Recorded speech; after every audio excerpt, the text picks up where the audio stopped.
Okay, jadi kita ke main nanti in forest.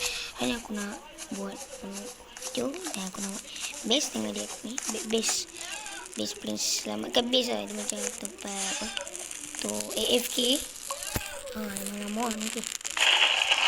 So, tunggu je lah sampai lah kita siap base AFK tu. Nah, tunggu je.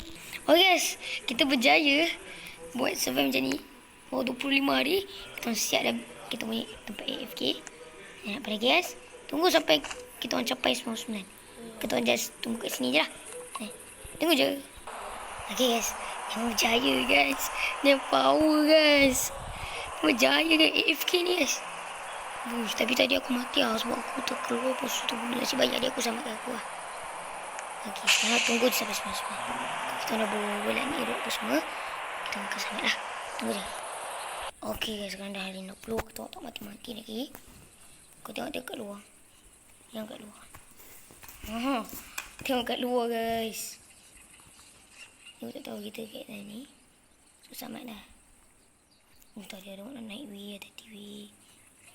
Saya tak tahu kita gini. Asyik bahaya. Sekarang ni lagi beberapa kali lagi kita akan masuk hari 99. Okay, jom kita tunggu lagi. Guys, itu je video kali ni. Aku mati ke hari 85 guys. Memang tak sempat guys. Sebab memang dia tu boleh masuk weh. Itu aku terlompat. So dia masuk. Adikku kena leave. Aku je tinggal. Aku mati. Bagus. Okay lah guys, itu je video kali ni. Aku akan buat lagi AFK tu. Nantilah. Aku buat kelas baru. Nantilah. Itu je. Bye.